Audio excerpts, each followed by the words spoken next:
determines so much after week 8. The Brood of the Lux is right in the thick of things in the South Division, and Handy Quacks, same situation in the North Division.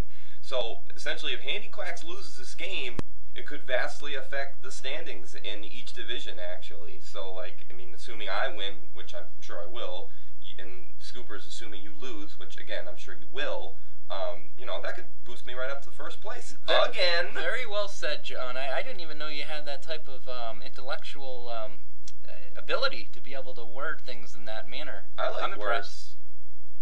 Okay, the next game, moving forward, Hong Kong Cavaliers 4-3 up against the 4-3 Yellow Peril. Another North versus South game.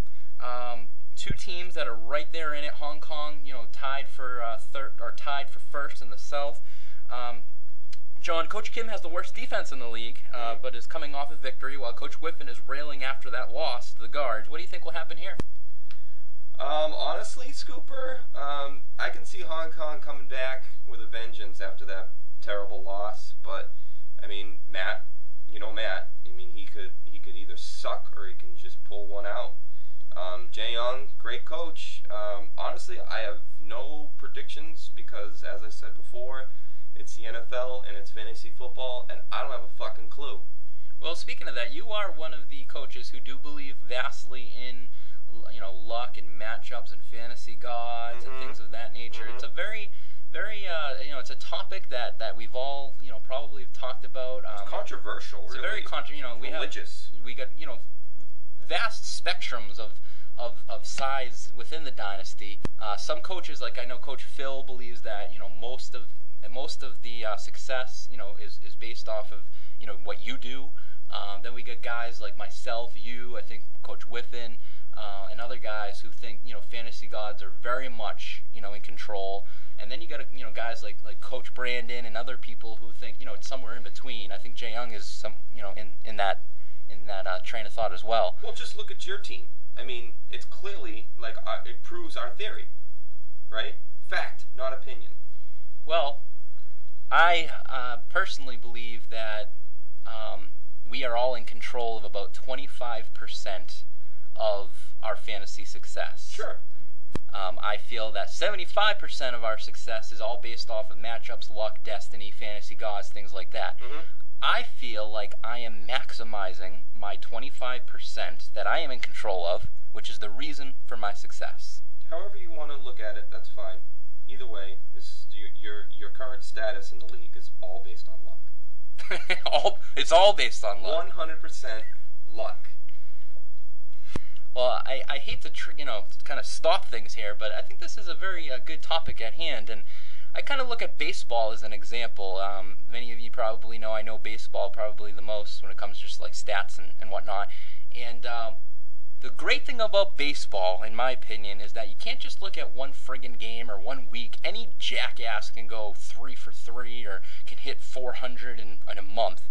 Look at the whole fucking season. Look at 165 games. Look at 5 years worth. That's where the great players are determined.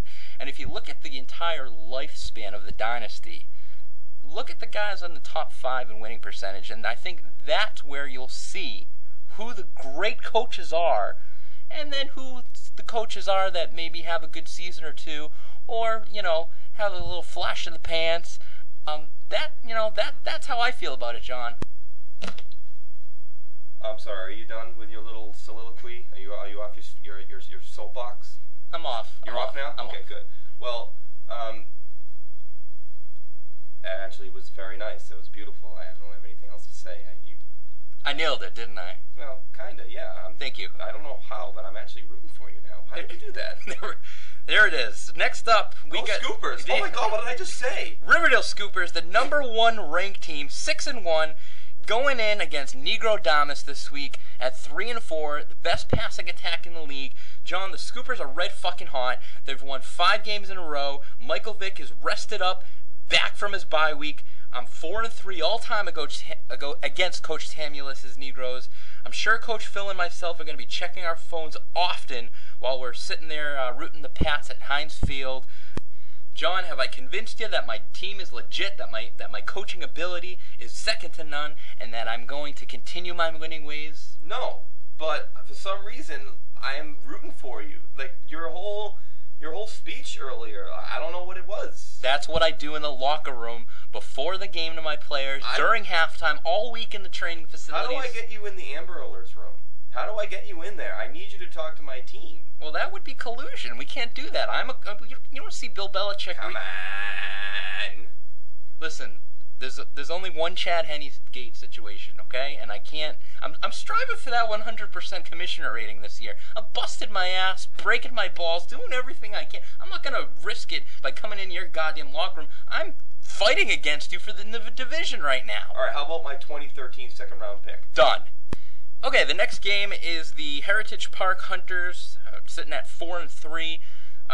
Essentially coming into a bye week in a lot of ways, although I said that last week about certain teams and it didn't turn out to be that way, but they're going up against the 0-7 Rockdalian Senators. Now, Coach Will came so frickin' close last week to its first win, and if the Senators lose this week to the Hunters, it's going to be their 11th loss in a row, which will be a dynasty, or tied. It will be tied for a dynasty record.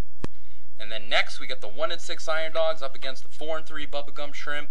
Well, at least the Guards aren't going to be going 0-15 this season. John, do you have any ideas why the Guards don't even have 16 players on their roster? It's pretty simple. I think they suck. Well, the Guards are last in the league in passing and rushing, while Bubba's hardest strength of schedule should get a little bit easier, in this game. And then the next and final game is your Amber Alerts at 5-2, going up against Coach Tavalleri's 3-4 Soul Glow. John, you've never beaten Coach Tavalleri before. You're 0-3 against him so far, all time. You're getting your Patriot players back. You want to talk a little bit about this game? Pretty confident going into this game. My running back situation is a little bit shaky, but as you said, my Patriot players are coming back, and I think I can take this game down. Well, with 67 points scored this week, you will reach the 10,000 point marker, all-time points in the Dynasty. So that's going to feel good. That's exciting, especially going against Soul Glow. Now, next up here on the podcast, last week I mentioned that we won't have a guest coach this week, but instead we're going to have a minor celebrity joining us. Now, John, unfortunately, the minor celebrity is actually not able to be on the phone with us, and who that is it's actually fantasy guru specialist on CBS Sportsline, which is obviously our home for fantasy. Dave Richard. He is again a fantasy guru. He has, if you're at all in tune with our league site, you'll know that he writes many articles and advice and whatnot on on fantasy players and things of that nature. And he also has a show on the website, which is Fantasy Football Today Show. It's actually on Tuesdays through Fridays at noon, and Sundays beginning at 11:30. It's right on our league homepage. Anyway, I got in contact with him, and he was very excited to hear from me.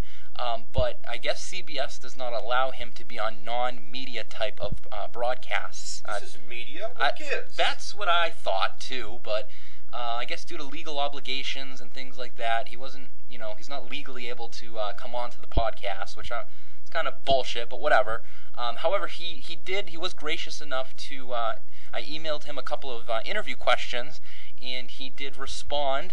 So we're going to go ahead, and I'm going to read off here, what I asked him, and John will let us all know what his answer was. So the first question. So wait, I'm confused. Yes. I'm reading as Davey Richardson. It's Dave Richards. Yeah. Actually, I'm sorry, it's Dave Richard. No, it's not plural. Dave Richard. Okay. So okay. Yes. So you're gonna ask a question, and I'm gonna act like I'm Dennis Rinson.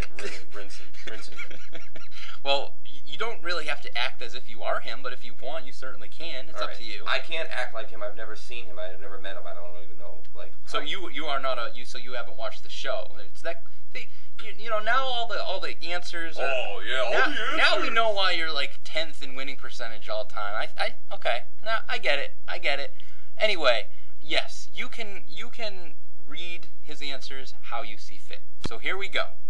The number one question: was, which player or players are you most surprised at their success this season?